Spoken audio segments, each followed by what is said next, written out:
Underground magical well diamond tree.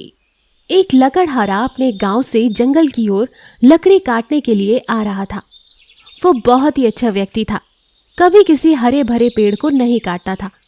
जो भी सूखा पेड़ उसे नजर आता वो उसी को काटा करता था। जंगल में एक बहुत ही पुराना पेड़ था जो कि अभी तक सूख चुका था।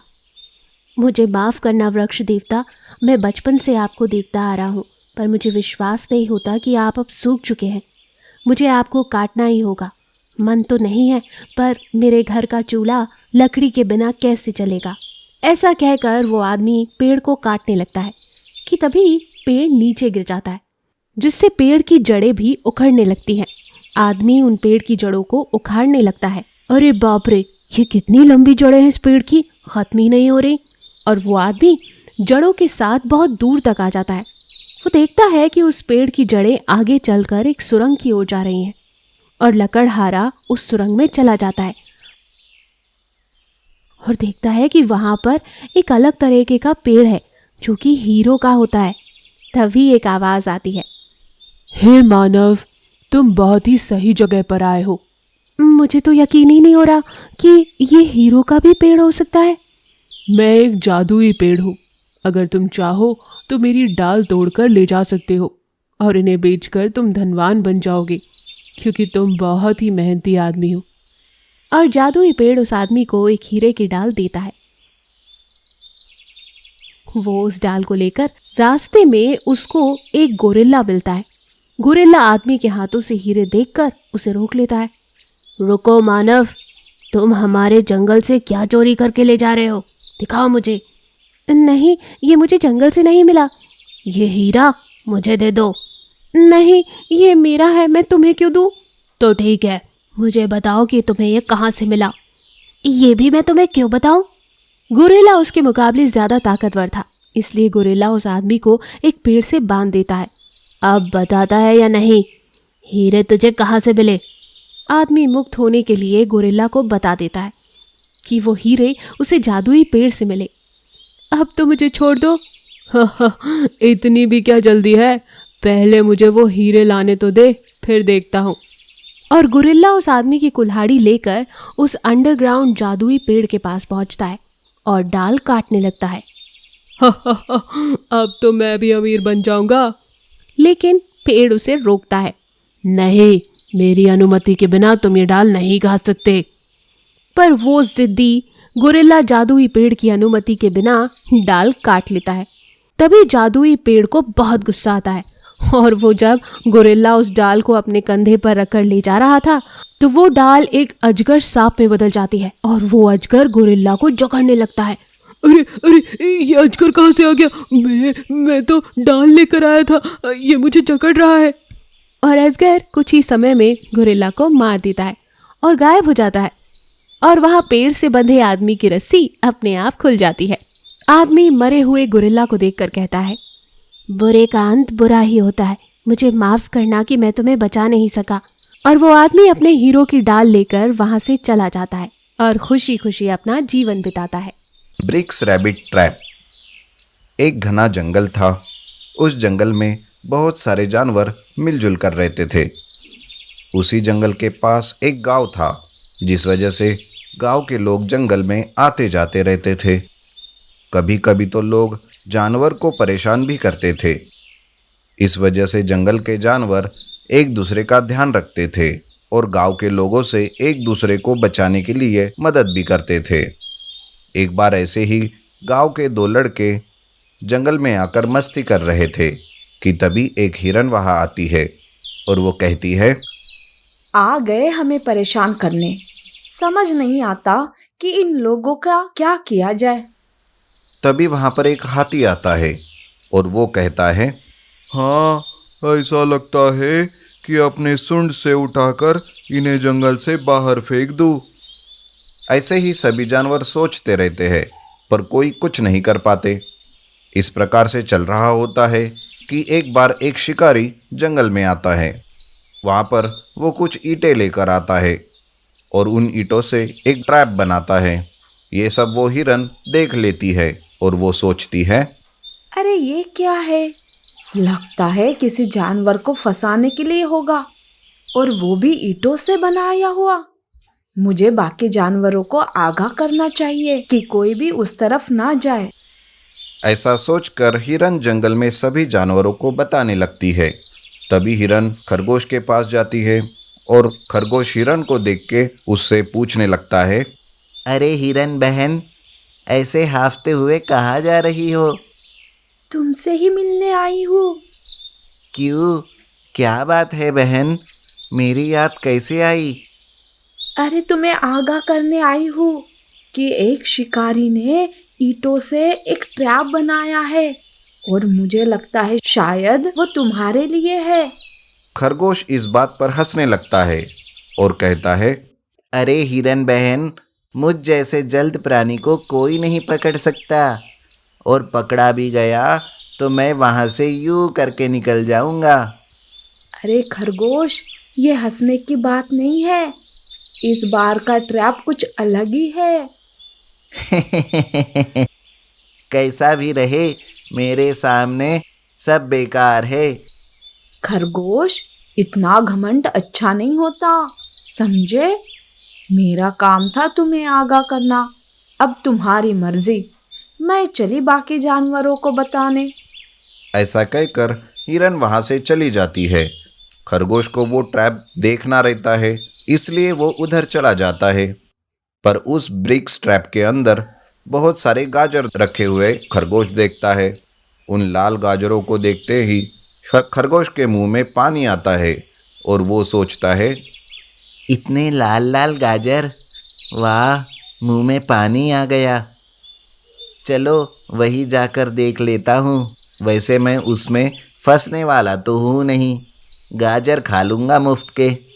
ऐसा सोचकर खरगोश आगे बढ़ता है और जैसे ही गाजर खाने वो आगे बढ़ता है, खरगोश उस ट्रैप में फंस जाता है।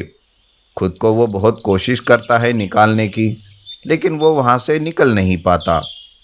तब अपनी जान बचाने के लिए वो ज़ोर ज़ोर से आवाज़ें देने लगता है। अरे कोई है? कोई हो तो मुझे यहाँ से बचाओ, मेरी इस ट्रैप से मुक्ति करो, प्लीज़ कोई तो बचाओ। इस तरह से वो आवाज़ें देने लगता है, पर कोई भी उसकी मदद करने नहीं आता। तब वो सोचता है, काश मैंने हिरन की बात सुनी होती तो अच्छा होता और यहाँ ना फंसा हुआ होता। अगर मैं आज यहाँ से नहीं निकल पाऊँगा तो सवेरे मुझे वो शिकारी आकर ले जाएगा। अब मैं क्या करूँ, मुझे कुछ समझ नहीं आ रहा है। खरगोश ऐसा सोच ही रहा था कि तभी वहाँ पर हिरन आती है और ट्रैप में खरगोश को देखकर कहती है, क्यों रे खरगोश, मैंने कहा था ना कि संभल कर रहना और उधर नहीं जाना, पर तुम तो कभी किसी की बात नहीं सुनते। हिरन बहन, मुझे माफ़ कर दो, मैं घमंड और लालच में आ गया था, लेकिन प्लीज़ मुझे बचाओ यहाँ से। घबराओ मत, मैं हूँ ना, कुछ न कुछ कर ही लूंगी।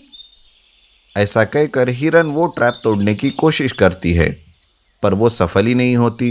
तब बीच बीच में खरगोश हिरन से कहता रहता है, अरे हिरन बहन, क्या हुआ? जल्दी करो, वो शिकारी आता ही होगा। प्लीज़ जल्दी करो, मुझे निकालो यहाँ से।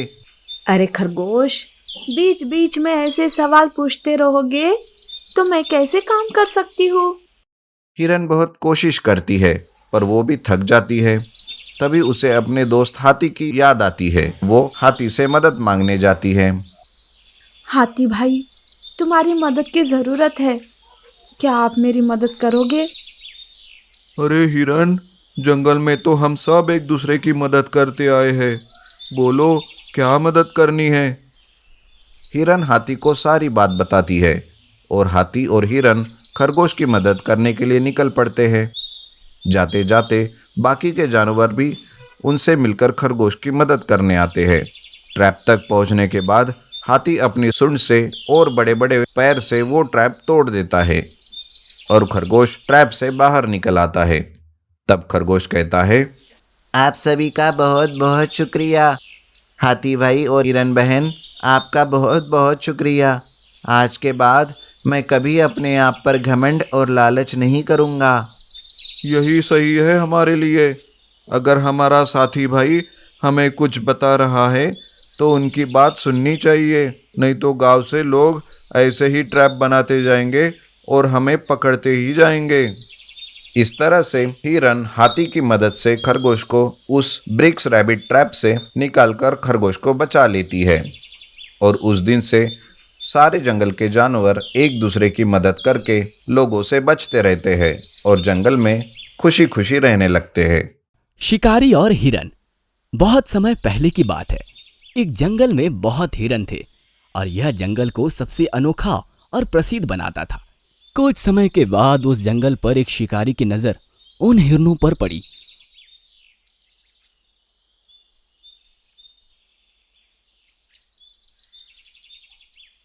और धीरे धीरे उन सारे हिरनों को एक एक करके पकड़ने लगा। देखते ही देखते उस जंगल में हिरनों की संख्या कम होने लगी।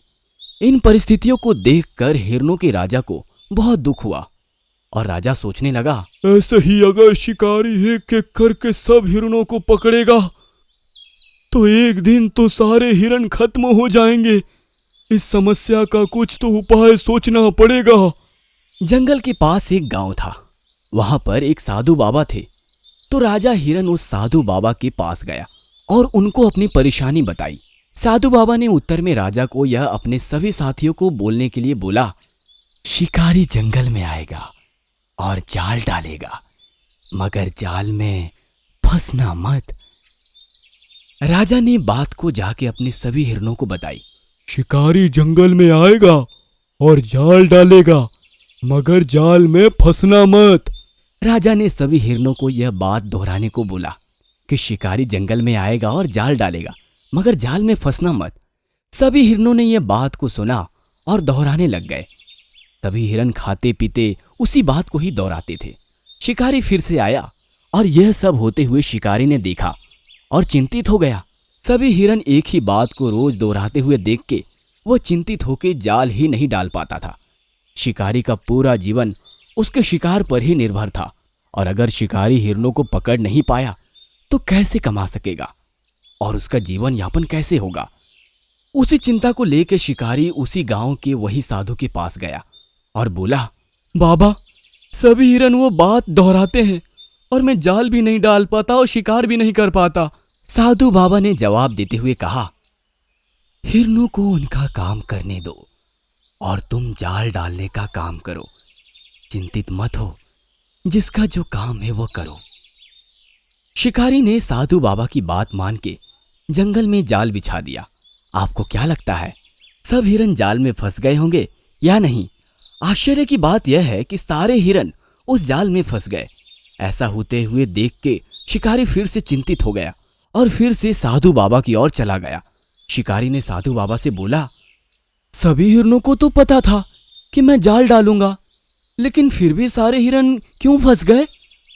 और साधु ने मुस्कुराते हुए बोला, हिरणों ने मेरी बात को सिर्फ सुना और दोहराते रहे, परंतु कभी अमल करने की कोशिश नहीं की।